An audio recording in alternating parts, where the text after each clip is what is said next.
Something big happened this week in AI. For the first time in a long time, one model pulled ahead of everyone else on almost every test that matters. It's called Claude 4 Opus, made by a company called Anthropic. They didn't just win one test, they won the two biggest ones at the same time. One measures how good the AI is at chatting and reasoning like a human. The other checks how well it can write real code that actually works. Claude 4 did better than the models from Google, OpenAI, and even xAI.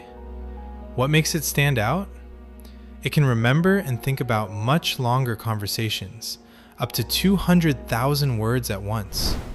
It can use tools on its own without you telling it every step. And it's surprisingly good at not making things up when the answer isn't clear. Does this mean AI is suddenly perfect? No, it's still limited.